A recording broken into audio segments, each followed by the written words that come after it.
And good evening, everybody. First of all, it's fantastic to walk in the door and be completely stunned by how many people were sitting behind it. So that was a weird thing. So anybody who arrives late is going to have the same moment as they did when they came to the room.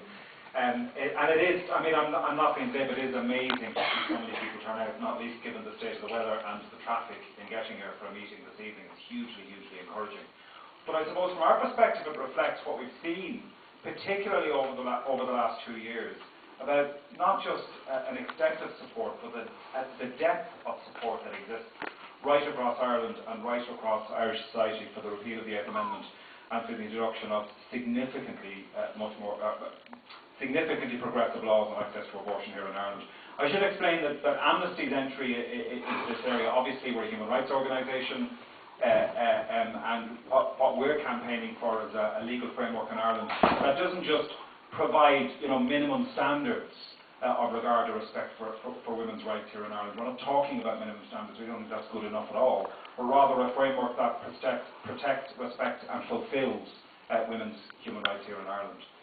When we carried out research, which we published in July of 2015, it was a report called She's Not a Criminal, and what we were doing there was identifying the range of violations, particularly grave human rights violations that were the result of the 8th Amendment and Irish laws on abortion. And in that what we found was, unsurprisingly, the 8th Amendment is the root cause of those violations. And not just that it harms pregnant women and people by denying them access to abortion, but rather it severely limits, for instance, the right to informed consent, and I know we're going to hear more about that later on as well, and bodily autonomy throughout pregnancy and childbirth. So the 8th Amendment is an issue, absolutely, that we understand as being about access to abortion, but essentially its depth, its significance, the impact that it has, as I'm sure we'll hear from other speakers, is much, much deeper than that. We have in our Constitution and therefore in our statute books laws that gravely violate women's human rights, but that impact and affect every woman or girl, every person in this country who might become pregnant is directly impacted upon and is at risk because of the 8th Amendment. And that's an area that I think a campaign and the campaign needs to and will, of course, and many of our partners in this campaign are very focused on that, and that will be addressed in the coming period, I'm sure. One of the things that I suppose as we look forward to, I was talking to somebody earlier on and they went, we never would have imagined a few years ago that we'd be where we are now. And maybe that's a good moment to remind ourselves. Yes, there's a huge amount of work that we have left to do. That by no means can we take anything for granted about how this campaign will develop or where we'll get. And let's be clear about it. Repealing the 8th Amendment is an incredibly important step in ensuring that we have a legal framework in Ireland that fully respects and protects and fulfills women's rights. And it's the barrier that we have to get through in order to get there, but it's only one part of it.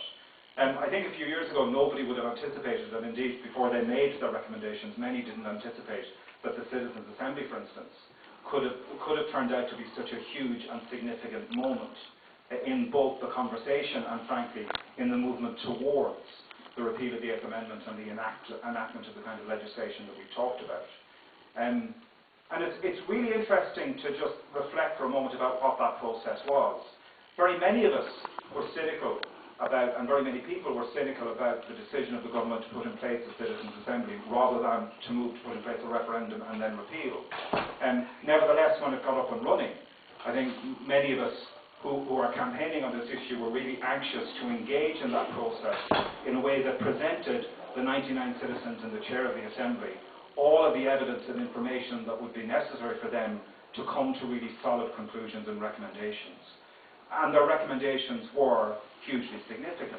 Now, it was interesting to see many in the media reach for their smelling salts as soon as the recommendations were made public, as if somehow these 99 people had somehow lost the run of themselves in a hotel somewhere in North Dublin and didn't quite understand the nature of the real world. And actually, what that process showed, I think, is that when we sit down as people in Ireland, because that's where we are, but as people, and really engage with this issue from an objective perspective, where we consider the evidence, where we listen to discussion, where we listen absolutely, most importantly of all, to the lived experience of women, girls and pregnant people in this country whose rights have been so seriously impacted and so gravely violated as a result of our laws.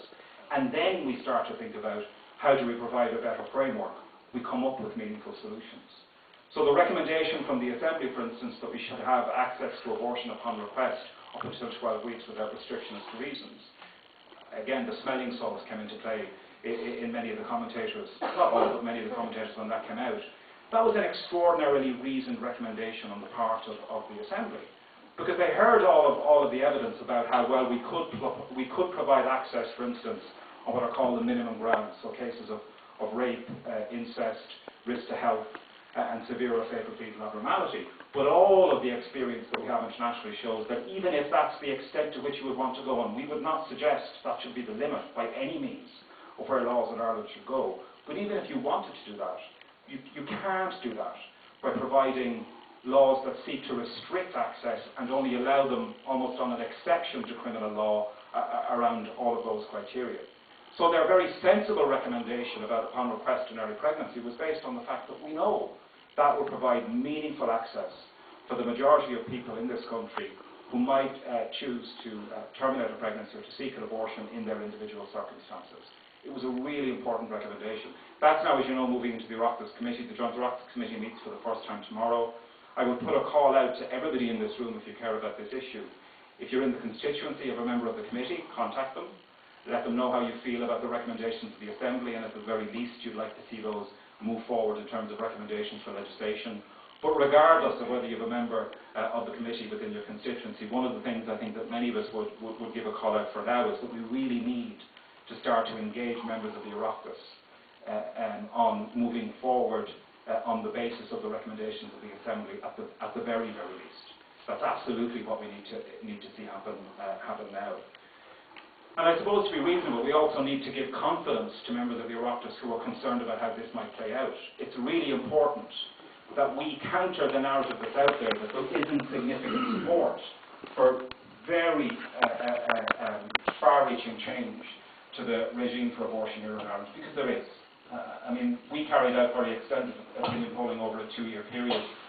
We went into it with some assumptions about what we might find, and actually what we found challenged and set aside all of those assumptions. The level of consensus that exists across Irish society for very progressive change in this area is enormous. Like across every demographic, young, old, urban, rural, and all socioeconomic groups, there's overwhelming support for a framework that at the very least requires the repeal of the 8th Amendment and actually looks to go beyond that significantly. And that's both, right across the country. Interestingly, actually, in a shock to those of us who live in this part of the country, Munster is even more progressive than Dublin and the rest of Leinster on a number of the key issues. But across every age group, every socioeconomic group, every part of the country, there's significant support. And even, and this is, I think, a really important point to make, thank you, a really important point to make, and I'll move to finish within 2 minutes on this point, for once. A really important point to make is that we need to be very careful about making assumptions about where Irish people are at. If there's one thing the marriage equality referendum told us, it was that. Don't anybody dare to make assumptions about what we think about these issues that are about our lives and the lives of the people that we love and that we share our lives with, our families and our friends. Don't make those assumptions. But equally, let's not make assumptions based on people's personal positions, for instance, on abortion. One of the questions that we asked was, we wanted to find out how many people in Ireland were personally opposed to abortion in all circumstances. In the first round of polling that we did in 2015, it was 7%, and we were surprised it was that low. In 2016, it had gone down to 5%, which was interesting, because we assumed that people who hold that view are very rigid and very fixed in their view, and they're not going to be open to a conversation. We had all of those cliché views about that particular group of people, and we were wrong.